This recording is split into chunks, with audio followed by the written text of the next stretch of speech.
Alright everybody, welcome back to We Play Games. I'm Walker and here we are in Humankind. So for those of you who do not know, Humankind is a 4X by Amplitude Studios, but it's celebrating its second birthday today, so I figured that there's no opportunity like the present to go ahead and start a tutorial series. But this isn't going to be a tutorial let's play. I'm not going to bore you with like all of the fine-grained details.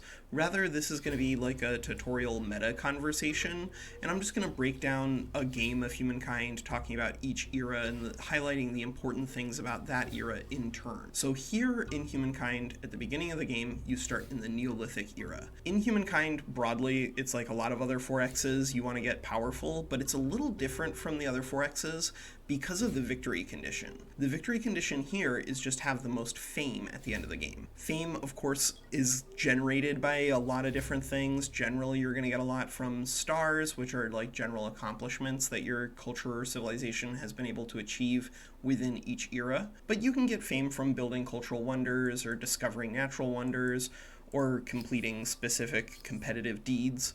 So there's a lot of different ways to get fame in the game. So don't think that you have to get to like maximum stars every single time in order to win.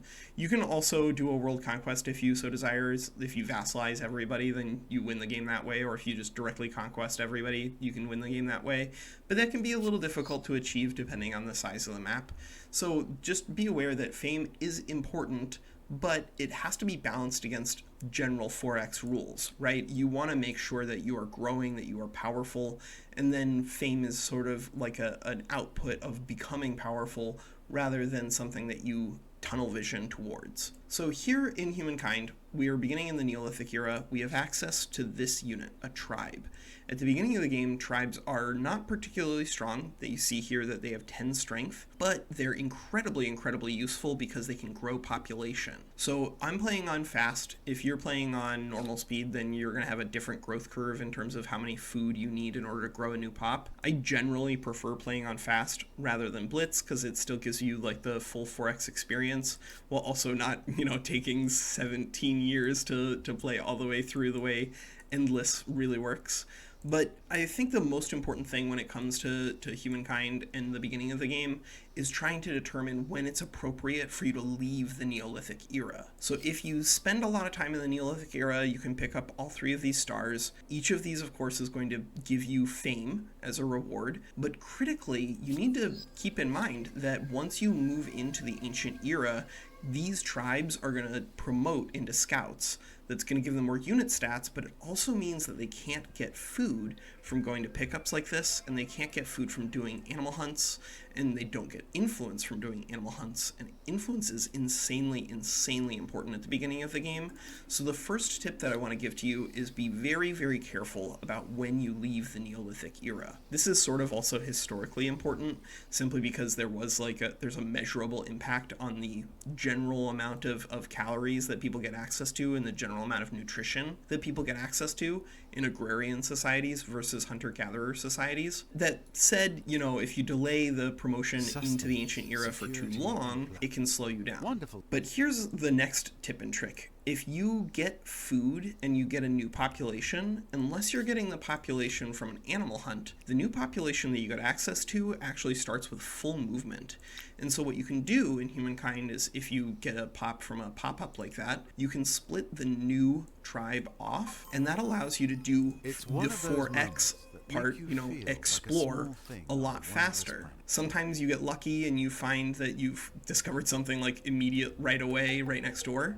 But even if you don't, just being able to spread your tribes out so that way they find more things is very strong, very useful. Now we do, because of discovering this natural wonder here, we've actually hit the knowledge star. So if we wanted, we could promote into the Ancient Era literally on turn 1. But even on Blitz, I would encourage you not to do that. You really do sacrifice a lot by moving out of the Neolithic Era too early. If you hit 5 of your knowledge star requirements, which you can get from discovering natural wonders or just by discovering pickups on the ground, you get access to a tribe's legacy. A tribe's legacy is going to add a small legacy trait to your culture, your civilization.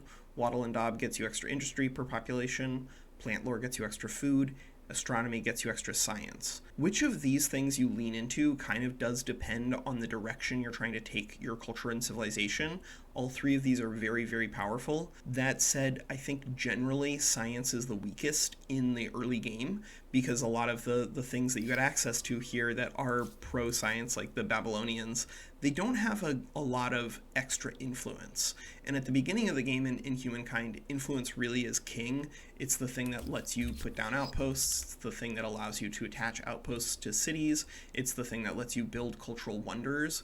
And just due to the nature of the cultures that are available that have the science star, you're not going to be trying to pick Babylonians too often, and therefore I generally recommend moving into storytellers. You're going to get a lot of population during the Neolithic era anyway, and this will help you plow through the ancient era as quickly as possible. That's going to be something we're going to talk about during the ancient era video, but because of the way legacy traits and emblematic units stack, I think that generally you want to progress through the ancient eras as quickly as you can, and getting extra science means you can pick up extra science stars during that time. I also recommend founding an outpost generally as quickly as you can.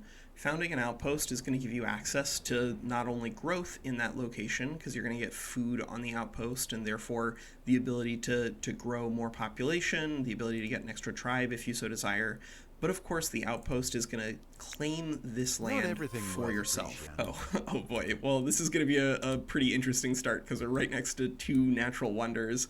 Generally, you don't see that many natural wonders all at once, but we're playing on like a medium map, and I guess we got a nice roll here. But important to note that when you found the outpost itself, the unit who founds the outpost loses all of its movement. So be careful about founding outposts with a lot of units all at once. It can burn off a lot of time, and time is money here in Humankind. In my next hint, go ahead and take as many animal fights as you can find. If you're fighting against a mammoth, you want to be very careful about where you're positioning, because you don't want to get completely slaughtered by the stronger mammoths. But if you're fighting a deer like this, it can be pretty easy to win.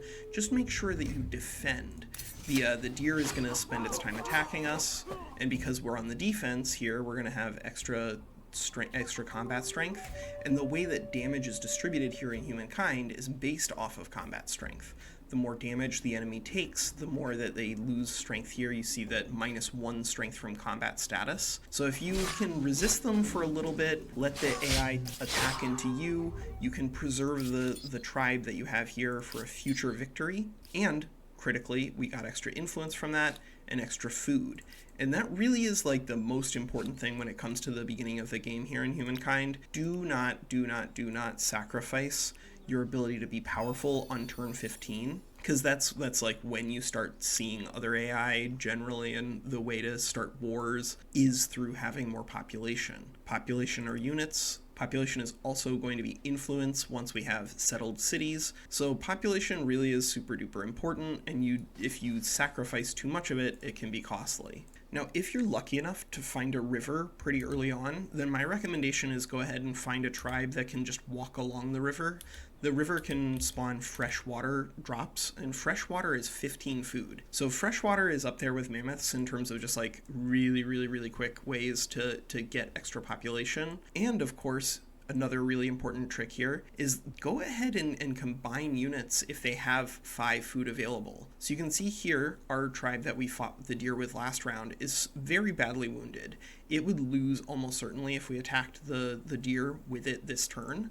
But what we could do instead is we could attack it with this fresh tribe that founded that outpost last turn, and now this tribe has 5 food, and our tribe from last turn also has 5 food. Depending on what speed you're playing on, obviously there are going to be different breakpoints in terms of food and getting more pops, but if you're playing on normal and you have 2 tribe stacks with 10, just combine them. Their food will pool, and then you'll get another tribe immediately, and then of course you're just doing the same thing as always, just growing as quickly as you can. Now, it is important to note we're probably going to go into the ancient era during this turn here, but the longer you delay progressing into the ancient era, the fewer cultures you're going to have available to you.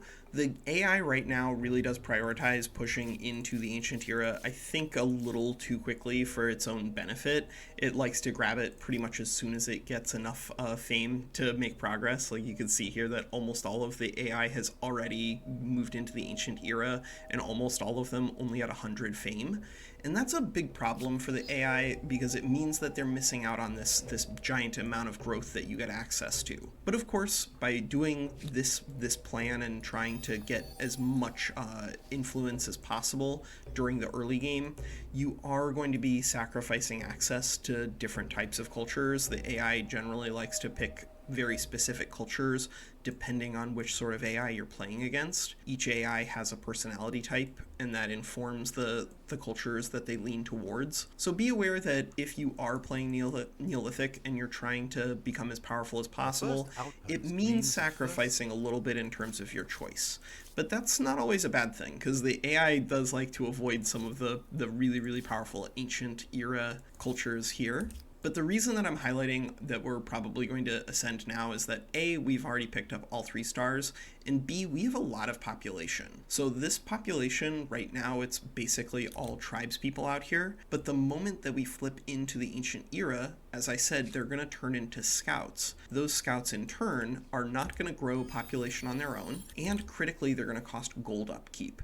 So if you're playing with this sort of like go big or go home attitude, then you do need to make sure that you keep some of your scouts near your outposts, because you're going to need to disband them pretty much right away, so that way you're not just bleeding tons and tons of gold. Because gold is important in Humankind. No matter how you approach it, you're going to need access to cold hard cash, and especially if you're going to be moving into an estate culture, like the Joe here, their special affinity ability, Cultural Blitz, costs a bunch of cash and in turn gets you a whole lot of influence. You can pillage sanctuaries during the Neolithic era as well, but generally speaking, I think that the best thing to do with sanctuaries, if you find them, is just like hope that they spawn mammoths. If they don't, they don't. Sometimes you just don't get a mammoth start. That's kind of what we're seeing here. But if you can find mammoths, they are the number one thing to fight. They're really, really good. That said, even on manual combat, you're going to have some difficulty beating a mammoth with just one scout. You can do it if you have access to an isolated high ground surrounded by rivers, because that's going to inflict a strength penalty onto the mammoth itself and give you a strength bonus, because high ground does give you +4 strength. But generally speaking, it's a lot easier to fight mammoths with just 2 tribes. If you can flank them, you get +4 on strength from rear attack. And so that's a really easy way to just get tons and tons of influence during the Neolithic period. And then one final note here about the ancient era is that, of course, your outposts are going to be generating influence. And that means that, like, depending on your time setup and what you're looking at and the speed that you're playing on, it can be very beneficial to just slap down as many outposts as you can afford and then use those to generate some influence long term. These outposts, of course, are also going to be really useful because you can turn them into a city once you're out of the Neolithic era. But important to note that, of course, once you've flipped out of the Neolithic era and into the ancient era, your outposts might get access to the ability to spend influence to build resource extraction. That's also a really, really important thing when it comes to the game, because generally you want to be saving your influence for plopping down more and more outposts, but it does kind of contextually depend on what the map looks like, what your competition is look like, and what your goal is for the ancient era. All right, that's Walker. Take care.